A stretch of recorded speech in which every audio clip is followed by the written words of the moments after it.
മാസപ്പടി കേസിൽ അന്വേഷണം മുഹമ്മദ് റിയാസിന്റെ കൂടുതൽ സുഹൃത്തുക്കളിലേക്ക്. റിയാസിന്റെ സുഹൃത്തുക്കളുമായുള്ള വീണയുടെ സാമ്പത്തിക ഇടപാടുകളിലാണ് കൂടുതൽ പരിശോധന.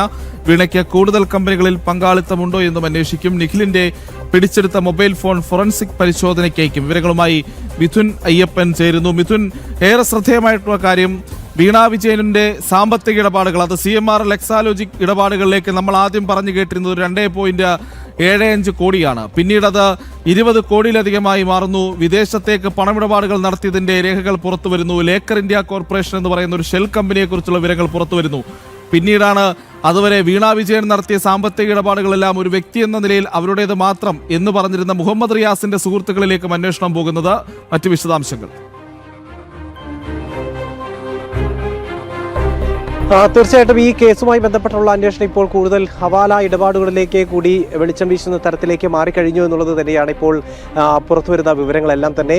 പ്രധാനമായും വീണ വിജയനും അതുപോലെ തന്നെ ഭർത്താവ് മുഹമ്മദ് റിയാസിന്റെ സുഹൃത്തുക്കളും തമ്മിലുള്ള സാമ്പത്തിക ഇടപാടുകളിലേക്ക് കൂടുതൽ അന്വേഷണം നീങ്ങുന്നു എന്നുള്ളതാണ്. ഇപ്പോൾ നിഖിൽ എന്ന സുഹൃത്തുമായി ബന്ധപ്പെട്ടുള്ള അന്വേഷണങ്ങളാണ് ഇപ്പോൾ പുരോഗമിച്ചതെങ്കിൽ അതുപോലെ തന്നെ ഈ മുഹമ്മദ് റിയാസിന്റെ സുഹൃത്തുക്കളുടെ മുഹമ്മദ് റിയാസിന്റെ അത്തരത്തിലുള്ള സുഹൃത്തുക്കളുടെ വീടുകളിലാണ് കഴിഞ്ഞ ദിവസം റെയ്ഡുകൾ നടന്നിരുന്നതെങ്കിൽ ഇപ്പോൾ കൂടുതൽ സുഹൃത്തുക്കൾ കൂടി ഈ അന്വേഷണത്തിന്റെ റഡാറിൽ പതിഞ്ഞിരിക്കുന്നു എന്നുള്ളത് തന്നെയാണ് ഏറ്റവും പ്രധാനപ്പെട്ട കാര്യം. അതിൽ അവരിലേക്ക് അന്വേഷണം തുടരുന്നു. അവരെ ഒരുപക്ഷെ ചോദ്യം ചെയ്യാനടക്കം വിളിച്ചു വരുത്തുന്ന രീതിയിലേക്ക് EDയുടെ അടുത്ത നടപടികളിലേക്ക് നീങ്ങുമെന്നുള്ളതാണ് നമുക്കിപ്പോൾ മനസ്സിലാക്കാൻ സാധിക്കുന്നത്. ഒപ്പം തന്നെ കഴിഞ്ഞ ദിവസം നിഖിലിന്റെ അടക്കമുള്ള വീടുകളിൽ പരിശോധന നടന്നിരുന്നു. ഈ പരിശോധന നടന്ന ഇടങ്ങളിൽ ആ വ്യക്തികളുടെ സ്വത്ത് വിവരങ്ങൾ മരവിപ്പിക്കുന്ന നടപടിയിലേക്ക് കൂടി ED കടക്കുന്നു എന്നുള്ളതാണ് ഏറ്റവും പ്രധാനപ്പെട്ട ഇപ്പോഴത്തെ വിവരം.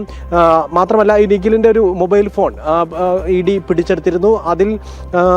അതുമായി ബന്ധപ്പെട്ടുള്ള അതിന്റെ ഫോറൻസിക് പരിശോധനകൾ, ശാസ്ത്രീയ പരിശോധനകളെല്ലാം തന്നെ അയക്കുകയും അതിന്റെ നടപടികൾ പുരോഗമിച്ചുകൊണ്ടിരിക്കുകയാണ്. മറ്റൊരു ഫോണും മറ്റൊരു സിം കാർഡ് കൂടി നിഖിൽ ഉപയോഗിച്ചിരുന്നു എന്നുള്ളതാണ് ഇപ്പോൾ ED സംശയിക്കുന്നത്. അതുവഴിയാണ് ഇത്തരത്തിലൊരു ഹവാല ഇടപാടുകൾക്ക് വേണ്ടി ആ ഫോണും ആ സിം കാർഡ് ഉപയോഗിച്ചിരുന്നത് എന്നാണ് മനസ്സിലാക്കാൻ സാധിക്കുന്നത്. അങ്ങനെയെങ്കിൽ ഈ വീണ വിജയന് ലഭിച്ച പണം എങ്ങനെ ഉപയോഗിച്ചു എന്നതിനെ സംബന്ധിച്ച വലിയ രീതിയിലുള്ള സംശയങ്ങൾ, ചോദ്യങ്ങൾ ED ഉന്നയിച്ചിരുന്നു. മാത്രമല്ല വീണ പറയുന്ന തരത്തിലുള്ള അത്രയ്ക്കും തുച്ഛമായിട്ടുള്ള തുക മാത്രമല്ല, ഏതാണ്ട് 2 കോടിയിലധികം രൂപയുടെ ഇടപാടുകൾ നടന്നു എന്നുള്ള സംശയമാണ് ഉയർന്നിരുന്നത്. അങ്ങനെയെങ്കിൽ അത് ഹവാല ഇടപാടുകൾക്ക് ഉപയോഗിച്ചിരിക്കാമെന്നാണ് ഇപ്പോൾ മനസ്സിലാക്കാൻ സാധിക്കുന്നത്. ഒപ്പം തന്നെ മറ്റൊരു വിവരം കൂടി പുറത്തു വന്നിരുന്നു. വീണ വിജയൻ സോളസ് എന്ന് പറയുന്ന ഒരു കമ്പനിക്ക്, അതായത് ഒരു പരസ്യ കമ്പനിക്ക് 2021 മുഹമ്മദ് റിയാസിന്റെ പ്രചാരണത്തിന് വേണ്ടി നൽകിയിരുന്നു എന്നുള്ളതാണ്. അത്തരത്തിൽ മറ്റേതെങ്കിലും കമ്പനികൾക്ക് വേണ്ടി ഈ പണം കൈമാറിയിട്ടുണ്ടോ എന്നുള്ളത് കൂടി അന്വേഷിക്കുന്നുണ്ട്. അതാണ്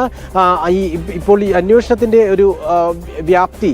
അത് വ്യക്തികൾ, കൂടുതൽ ആളുകൾ ഇതിന്റെ അന്വേഷണ പരിധിയിലേക്ക് വരുന്നു എന്നുള്ളത് തന്നെയാണ് ഏറ്റവും പ്രധാനപ്പെട്ട കാര്യം. അത് കൂടുതൽ ഹവാല ഇടപാടുകളിലേക്കും അനധികൃതമായി നടക്കുന്ന വലിയ സാമ്പത്തിക കുറ്റകൃത്യങ്ങളിലേക്കും അത് നയിക്കുന്നു. ആ അന്വേഷണം എത്തുന്നു എന്നുള്ളതാണ് ഇപ്പോൾ പുറത്തുവരുന്ന ഏറ്റവും പ്രധാനപ്പെട്ട കാര്യം. അത് മുഹമ്മദ് റിയാസിന്റെ സുഹൃത്തുക്കൾ വഴിയുള്ള അന്വേഷണത്തിലേക്ക് അത് വഴിമാറിയിരിക്കുകയാണ്. പ്രജിത്ത്. മിഥുൻ അയ്യപ്പനാണ് വാർത്തയുടെ വിശദാംശങ്ങൾ നൽകിയത്.